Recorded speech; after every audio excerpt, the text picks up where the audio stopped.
Okay, I will send you later. Facebook, LinkedIn, YouTube.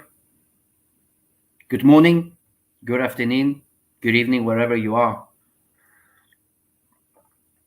Today is Thursday, 22nd of July, and a lot of countries are on lockdown. And as we continue to navigate the profound impact of COVID-19, employees, people, staff, contractors across all industries are juggling personal demands at work, at home, while at the same time trying to keep up with work. So, would you agree that during these uncertain and challenging times, leaders play a significant role in looking out for their team, understanding unique personal circumstances, and at the same time creating the right culture? When I work with executives and companies and decision makers, they share with me some of their most pressing challenges. And lately, over the last year, some of the reasons leaders, executives, and companies come to me is because they struggle to get from vision to execution, or maybe they lack of leadership to influence, to create impact within their organization into what we call the new normal, into managing teams virtually, or they search for effective ways to develop high performing and engaged teams. We live in challenging times, and a lot of people right now work from home. So if you are managing people, whether you are managing, a sales people, marketing people, IT people, or, something else, as a leader, as a manager, you should understand that every employee is work in progress. Therefore, if you want to develop people, and for the sake for the sake of their professional and personal development, what employees need, they need two things. They need clear and direct feedback. But the issue sometimes is, when I coach executives, is that some leaders take that clear, direct feedback into something else. They worry that unless they are loud, unless they are confrontational, they will not be listened to. But when you do feedback, when you give direct, clear feedback, it's actually very simple. There are 5 things you do, 5 things you say to the employee. You say what they're doing well, what they can improve on, what you expect, what happens if they meet the expectation, what happens if they don't meet the expectation. That's it. It's very simple.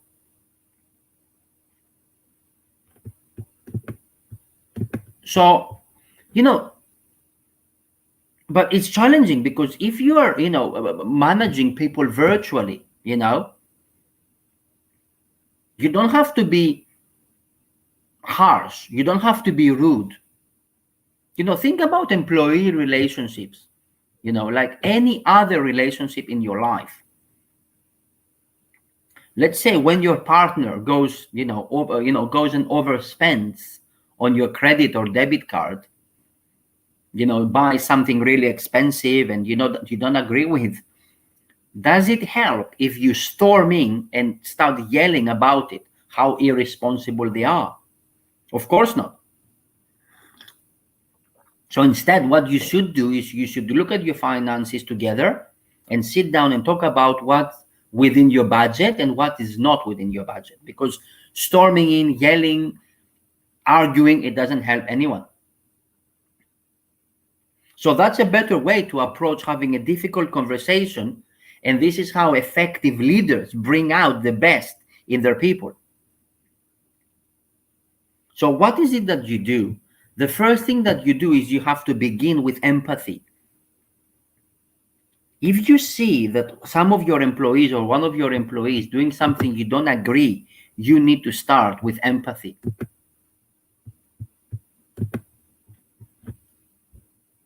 Of course, it's very easy to look back and say, did I handle that one-on-one conversation, or did I handle that situation the right way? That's very easy to do.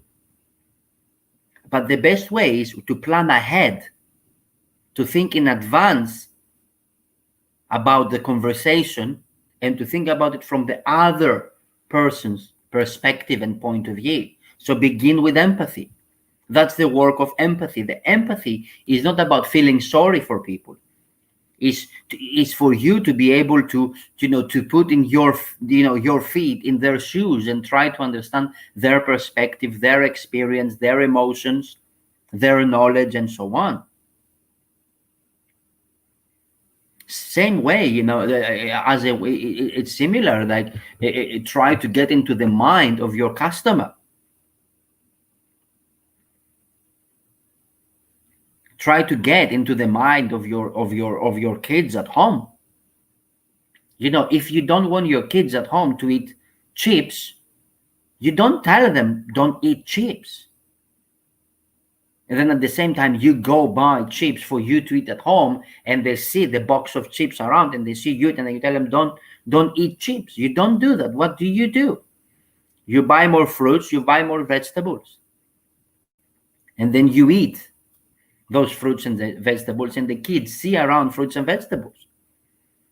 It's the same way supermarkets work. If they want you to buy something more, they create a promotion, or they display it at a strategic position.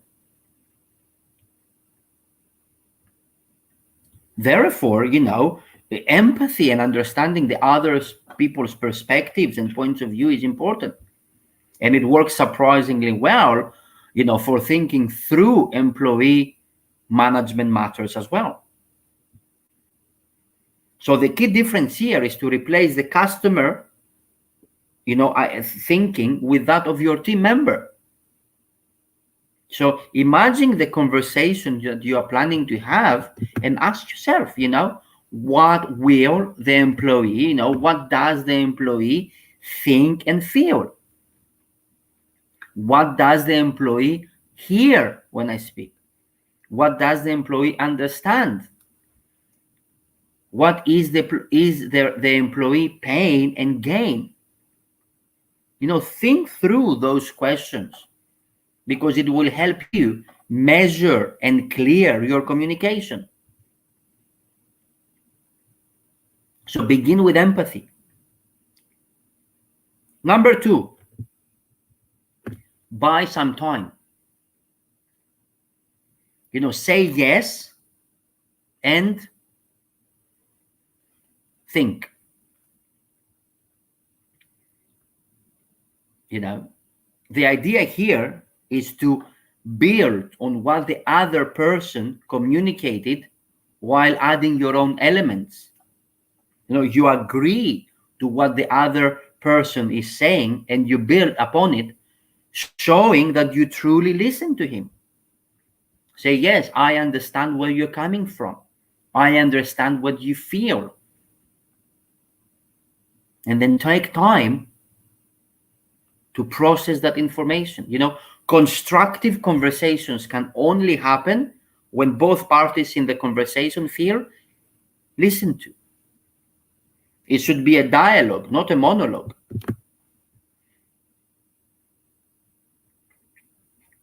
What is another thing that I suggest that you do as a leader? Is to put yourself in the listener's shoes.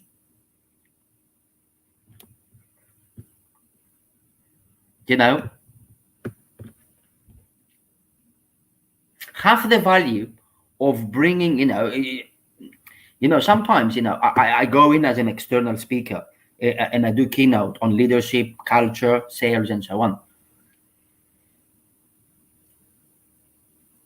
It's Half, when I speak, why do you want me to talk? Why do you want me to come in as a key speaker? What do you want to achieve? Half the value, they tell me, half the value of bringing in an external speaker is simply that it reminds you how to be a listener rather than a leader. Say, we want to listen, different perspectives. So the key, if you are choosing a leadership speaker or a sales speaker like myself, it's to make sure that your expertise aligned with the issues that you are facing. You always have a room to develop, just like your employees. As I said at the beginning, every employee is work in progress. Therefore, understand and learn how they are listening to you or how they are responding to what you bring on the table, can give you the opportunity to create more space for back and forth idea. Productive conversations start with empathy. But the concrete examples and explanations are what create, those things that create clarity. In FBI, when they're dealing with hostage negotiations, they call it tactical empathy. They are trained, they have the knowledge, maybe sometimes practical knowledge, to understand the other person's point of view,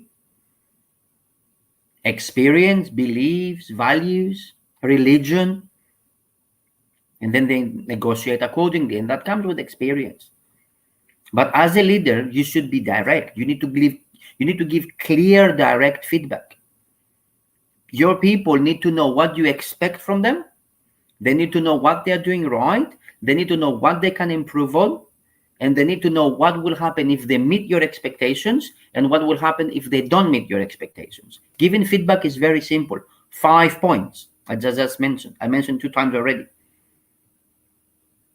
Tell your direct reports or your employees, wherever you're giving feedback to, what are they doing right, what they can improve on, what you expect, what happens if they meet the expectation, what happens if they don't meet the expectation. It's as simple as that.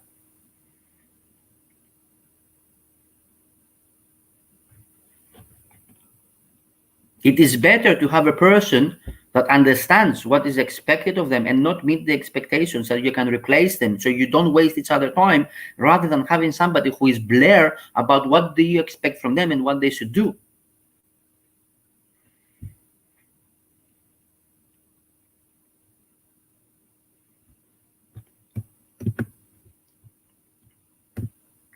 You need to be concrete. That's another point. You need to be solid. What is the goal of direct feedback? Type in the comments. Why do you give that? Why do you want to have a direct feedback? If you were to ask me, the goal of direct feedback is what? Should be able to help develop a behavior for your team member, or a skill, or a desired skill. I'm giving you feedback because of this and this and this. And if you as a leader, you cannot illustrate the behavior or the outcomes that you would like to see, why are you a leader? It's going to be tough for you. If you are managing salespeople,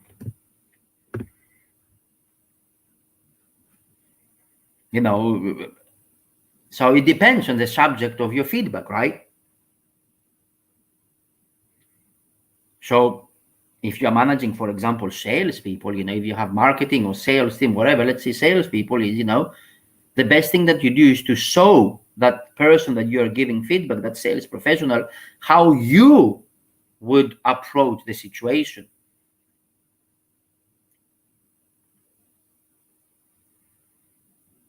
Let's say you have a salesperson that is not properly preparing for their calls. They are not doing the research on the potential clients. The worst thing that you can do is to what? Is to start screaming at them. What's the best thing that you can do? Roll your sleeves up and take the next one together, showing them how you do it. Monkey see, monkey do. That's the best way people learn. Do you manage your people? Are you a colonial style of management? Keyboard manager, email manager? You need to you need to model the level of detail you would like to see around your team. Just like in your family, leadership starts in the family. If you want your kids to eat more fruits and veggie, buy more fruits and veggie in your house and have them around and eat as well so they can see you. So you're modeling the behavior you would like to see. It's very simple. It's very simple, but you know what is the most difficult part? Who is the most difficult person? Who is the most challenging person to lead? Is ourselves. It's easy to say what others need to do, but when it comes to ourselves, it's a little bit challenging, it's a little bit difficult. Another thing to do is to be organized. Getting your team on the same page with projects, getting organized, having timetables and everything. You need some systems in place to develop your people, because your people have a lot of tasks to do. You'll be surprised how many people, work in organizations and they're overwhelmed with tasks. And some people also don't know how to prioritize. So you need to coach them how to prioritize, train them how to prioritize. And you should be better than them. That's why you're a leader, right? In theory. Otherwise, you shouldn't be a leader.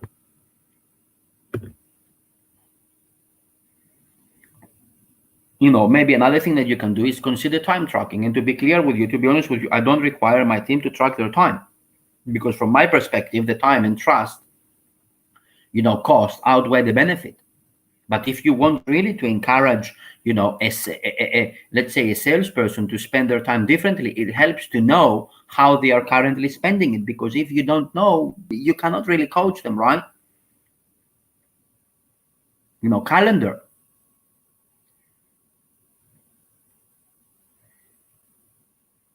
Nowadays, you have data visualizers to display how your people are spending the time and with who.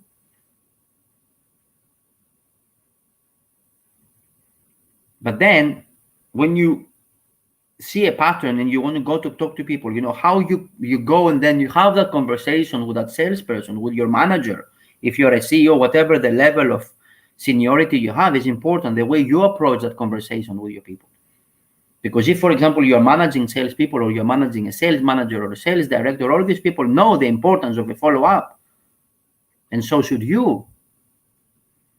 So you should not really tell a salesperson or a sales manager or a sales director, the importance of follow-up. They should know about it. And if they don't, why you hire them? So maybe they need different type of coaching. They don't need to be told the importance of doing something because they know the value, because they've been doing it for years. So maybe they need different kind of coaching. Maybe they need a refresh training. Maybe they need a different approach.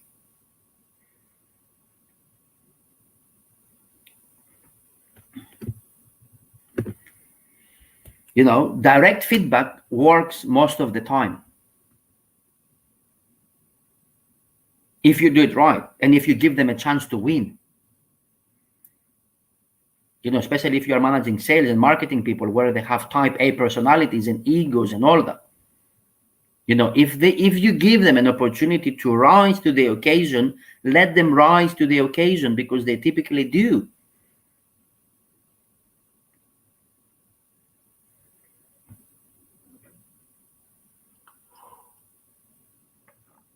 Give them a chance to connect on their own turf. Are you encouraging self-reflection within your company, within your culture? When I do performance reviews, I always ask for self-evaluation. Say, how do you feel you're doing? Or you can ask from 1 to 10, with 10 being the highest, 1 being the lowest. How do you feel you're doing? Your last day, your last quarter, your last month, your last year.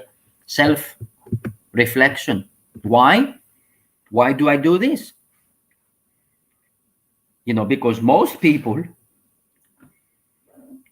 kids, partners, employees. Psychologically speaking, most people, most humans want to see themselves make progress. I don't think there is anybody that don't want to see themselves progress, right? And whether or not they are they're honest with you about it, it is a key indicator of whether or not they are worth your time. If somebody is defensive and they think they know it all, let them. Give them a target, they meet it, they stay, they don't, they're out. You told me you know it all. But your numbers don't justify that. So what do you think we should do? Blah, blah, blah, blah, blah. Ask for open feedback. Quantitative, open feedback. If, let's say, you're managing salespeople and close rate is the issue, how much progress does this salesperson, does this sales professional feel they made on a scale from 1 to 10? Encourage them, push them, challenge them to explain that score to you so you can understand not the answer, you can understand their thought process, you can understand their thinking. The point here is not the answer. The point here is the thinking. Just like you do with your customers.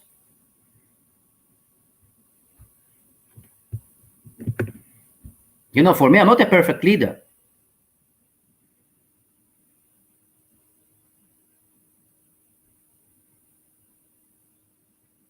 But I've been managing teams and leading teams for many years. And I know how to do proper feedback.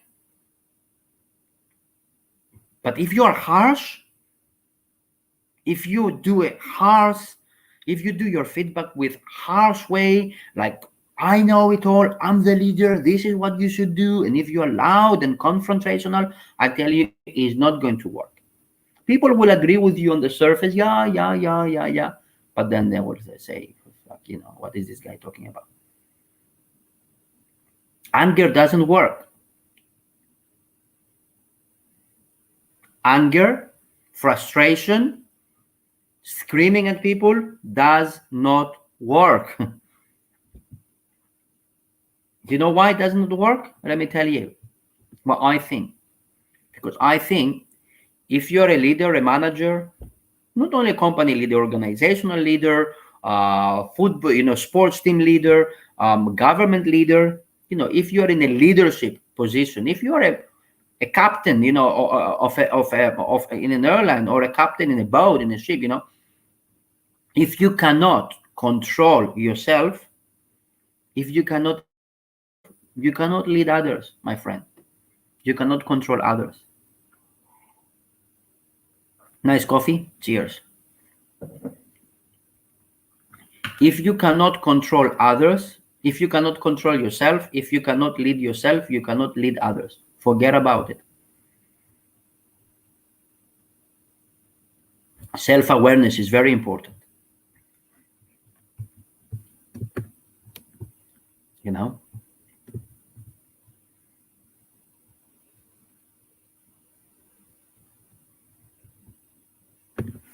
So anger does not work. What works? Clear and respectful communication about the issue, nothing else. Anger, frustration, screaming at people does not work. What works?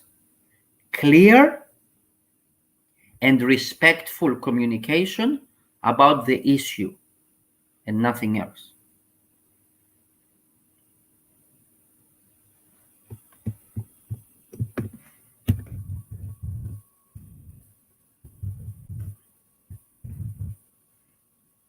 Let me charge my battery. My laptop is.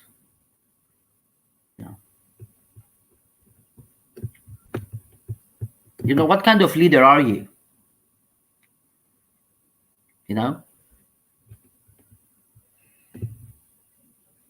A good leader should always fill up the gap, blah, blah, blah.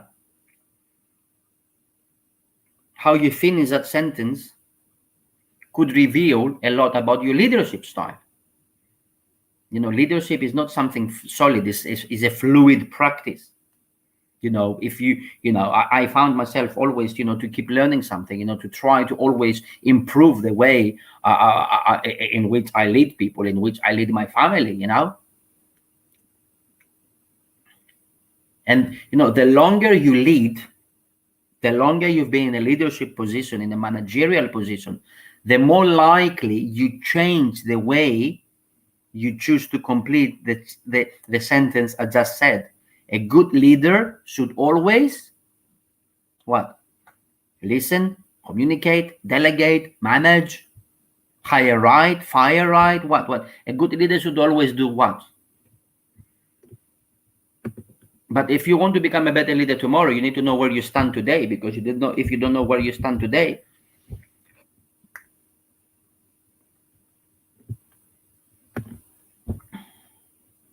and why is it important to know your leadership style?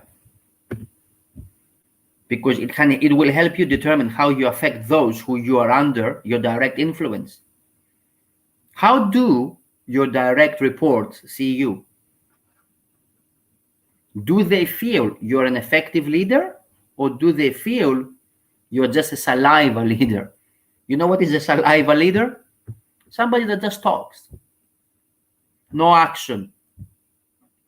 NATO. You know NATO? No action, talk only. NATO. The keyboard leader.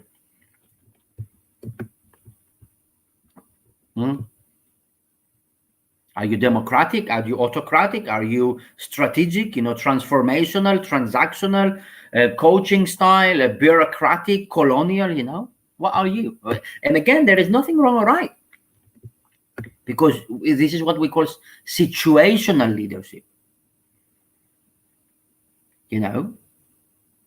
Situational leadership. If you are, for example, a pilot or a captain or a train driver, and you have an issue to face, you have maybe a technical difficulty, something is wrong, you cannot be democratic, right? You cannot say the co-pilot, yeah, we're having an emergency situation. You can decide what you're going to do. Are we going to land? Are we going to change the flaps? Are we going to call Mayday? You can decide. Maybe in a crisis situation, democratic leadership doesn't work. So maybe you need to be an autocratic leader there, a dictator, take control of the situation to save 200 people. So, but again, depends. You need to know. You need to know the situation you are in. And that begins with self-awareness. Democratic leadership, for example, is exactly what it sounds like. The leader makes decisions based on what? Based on the input of the team members.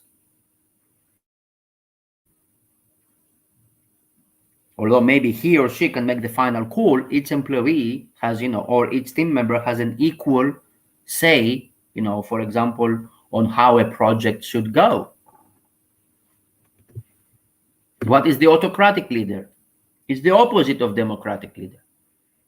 In this leadership style, the leader makes all the decisions without taking input from anyone who reports to them. The staff or the employees are neither considered or, for example, consulted prior to a decision and so on. So it depends on the situation.